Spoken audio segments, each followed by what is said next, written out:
would you then maybe like advise people to start thinking about future career earlier, still while you are studying, or start looking for it earlier? Or based on your experience, what would you maybe do differently, if anything?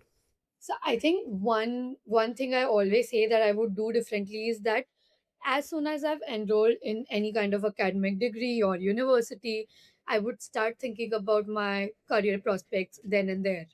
And I'm not saying just applying for jobs for that matter, because it would be difficult for you to justify that, oh, you have just joined uni, why are you looking for jobs from now?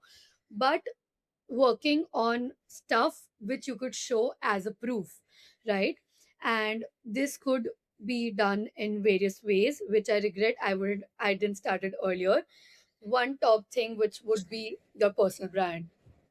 Mhm. So I started my personal brand very late after joining university, which I advise to everyone that do it as soon as you join university and Mhm. as soon as you start thinking about your career, because it is just so important that you are talking about your journey, you are building in public for that matter, and you are constantly sharing whatever you're going through, be it your highs, lows, even your small class project or group project for that matter. It is so important you show that proof, you build something for yourself which you can actually take forward. I think that's one major thing which I would advise people to start earlier. But apart from that, there are always things like working on your portfolio, working on side smaller projects, be it freelance or be it just helping your family for that matter, probably your side family business or extended relatives. I think everything which you do, every work you do could be shown as proof if done with the right intention.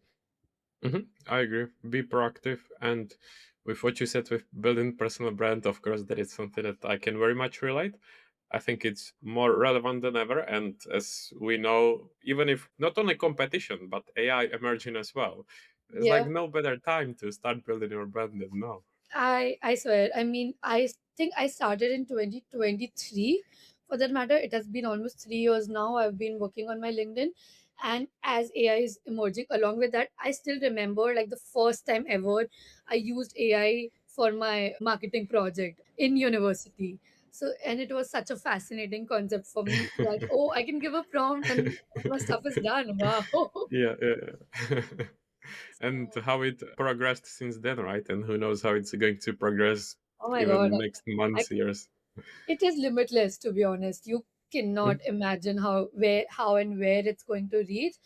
But on that, I think you just need to be proactive to learn AI as well.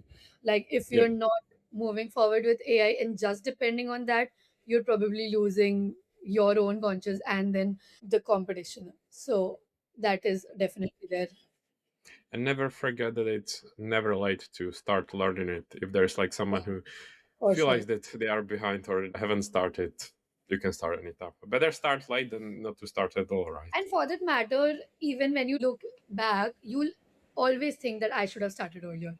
Like Yeah, just that like is my true. answer, I'm saying that even if I would have started earlier, I would have said no, I should have started in high school itself, probably. Mhm. Yeah, So yeah, I feel the same. yeah. And you said, Sakshi, when you started building your brand, what was actually the reason or like first idea to actually start with building your brand? So just like I said, that I was in a very difficult and competitive kind of market. And when I understood that, oh, just applying for jobs and waiting for a yes or a no won't work, I need to do things differently, because this market is so competitive that I cannot simply rely on job applications, right? So then I came across LinkedIn. I was obviously using LinkedIn as a platform, as a job board for sure. But then I started noticing that, oh, there are a lot of people talking about how they are into this process itself. Because I had peers around me who was also in similar kind of situations, looking for job, probably not getting it, or maybe how they used to get a job. So I found it very interesting that, oh, I am also in the same field. I'm going through so much and so many different feelings all the time. So why not share about my process there? And to be very honest, it really started out as my medium to rant about my job hunt.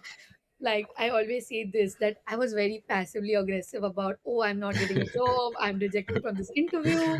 stuff like Yeah, that. And when I started doing that, surprisingly, I started getting a lot of support, and not just emotional, but in terms of that people started sending me opportunities when they thought it's relevant for me.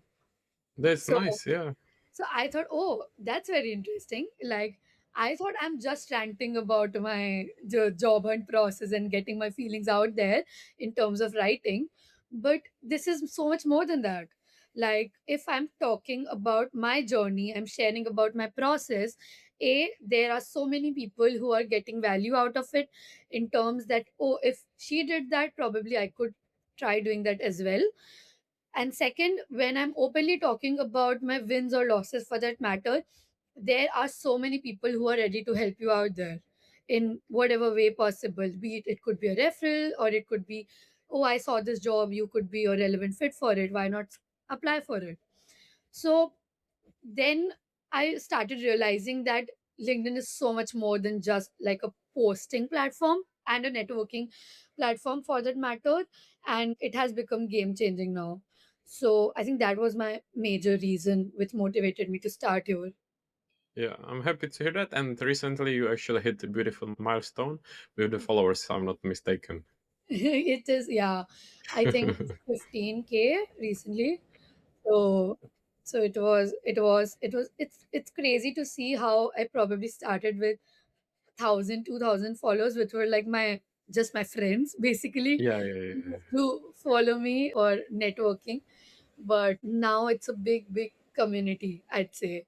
And it took a lot of showing the vulnerability, your wins, your losses, every part of your journey to probably reach somewhere where I am now. I still don't consider 15K like, it might be a smaller number for a lot of big influencers, but I feel it's not just followers for me, but it's literally a community. Because even if I'm ranting, or even if I'm crying, or even if I'm sharing about my wins, I know I have people who will always be there for me, to support me, to give their moral support, to point me towards opportunities. And there will always be people who I can give value to. And it's always two way, right?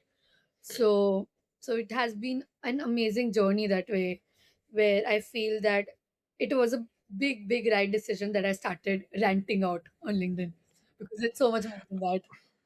I agree, and I was about to say that even though maybe for some people 15K might not look that big, or they're like obviously creators with, I don't know, 100K or even more, but then it's really about what are those people that follow you, because it can be 100K people that are not really engaged, that are not supportive, compared to, I don't know, 10K, which is people that follow you because who you are, that enjoy your content, that are actually engaged. So again, it comes down to quality over quantity, doesn't it? 100% all the time. Recently one of my friends complimented me, not now, when I think when I had probably 7 or 8K followers. She complimented me, you get a lot of engagement for the number of followers you have. And I was like, probably that's the biggest win for me. Because to be honest, the number of likes or the number of impressions really doesn't matter in the long run. How much it matters is that, oh, people are actually reading your post, they're reading your journey, and they're leaving out thoughtful comments out there. When I'm probably posting about one of my failures, or when I'm sad, they're actually taking time and effort to DM me and check in on me. I think those are the real wins, and those are the real gains which you get out of your personal brand. Because you've not just gotten a lot of opportunities, but you have gotten a lot of people will always understand the kind of situation you will be in. Because very honest, a lot of times my own friends don't understand where I am at, when I used to job hunt or probably used to work at McDonald's. But there were people across the countries, from probably someone from Europe or Africa, who knows the same position I'm in, so they can Yeah, relate yeah, that, yeah. right? That's cool, and I agree with that. Literally from all around the world. And I was about to say that what we discussed, like with the quality over quantity, with the followers or the community, it really makes a difference. I'm sure that you can relate. Like, for example, if the comments under your post, like if you have, let's say, 10 comments that, are AI and just summarize the post, don't say anything and agree, compared to just, I don't know, one, two comments when it's actually a real person that shares maybe opinion, experience, or answers something that you asked in the post. It really makes a difference, even if it's like just a few that are kind of real, that add some kind of value, compared to 10 that just summarize the post and you're like, okay, what should I answer to this? It doesn't say anything, you know? Yeah, exactly. And just like you mentioned, there's where quality comes in, right? And that kind of quality where you are constantly cheering people on or actually taking time out to write like a paragraph of your thought, and which is not from a bot, definitely not from an AI bot. I think that's when you realize that, oh wow, I must have written something down there, or I must have shared my thought for the right reasons that people are actually relating to it.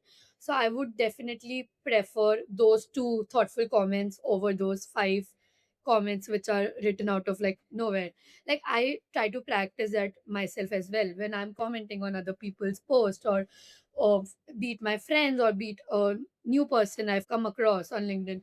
I try to put my actual thought out there rather than trying to just for the sake of it, because there are a lot of times when I don't get time to engage, but I prefer not to engage rather than putting just anything out there.